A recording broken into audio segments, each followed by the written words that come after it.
वाटलं नव्हतं बरं का आज एवढा मोठा पचका होईल. आता काय झालं ते सांगतेच, पण त्या अगोदर ना आज होता आहोंचा बर्थडे आणि गाडीचा पण बर्थडे बरं का. आता गाडीला 1 वर्ष पूर्ण झालं होतं. आहोंचा बर्थडे होता त्यासाठीच गिफ्ट घ्यायला आले होते. पण आता काय घ्यायचं हेच कळत नव्हतं.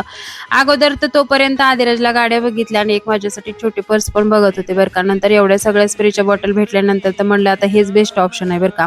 आणि मग आता स्प्रेच्या बॉटलच बघत होते. मग त्या घेतल्या आणि त्यानंतर ना बाकीचं जे काही छोटं-मोठं सामान होतं ते घेतलं. हा चौरंग एक बऱ्याच दिवस झालं मला घ्यायचा होता. तो घेतला आणि नंतर ना इकडं केक सिलेक्ट करायला आले होते. आता फायनली हा केक सिलेक्ट केला होता आणि खरंच खूप छान होता बरं का. नंतर घरी आल्यानंतर इकडं स्प्रेच्या बॉटल ज्या होत्या ना, ते सगळे आम्ही अशा रॅपर लावून घेतल्या होत्या आणि नंतर औक्षण करायला घेतलं होतं. तर छान असा बर्थडे झाला आणि त्यानंतर ना गिफ्ट काढायला सुरुवात केली बरं का. आता पहिलं तर आम्ही बॉक्स दिला, तर त्यांना लगेच बॉक्समध्ये जास्त ओळखायला आलं नाही. पण परत त्यांनी ओळखलंच आणि बाकीचे जे सिंगल बॉटल होत्या ना, त्याही त्यांनी ओळखल्या होत्या, की ह्यात सगळे परफ्यूमच आहेत.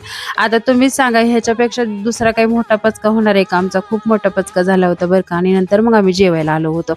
आता जेवायला आलं तरी इकडं स्पेशल नाही, इकडं शेवगा थाळी होती बरं का. तीच आम्ही ट्राय करायला घेतली होती आणि बाकीचं मग पनीरची भाजी, रोटी हे सगळं खाल्लं आणि त्यानंतर ना मग येताना छान असं आईस्क्रीम घेऊन आलो होतो. छान असा दिवस संपवला. चला तर मग बाय.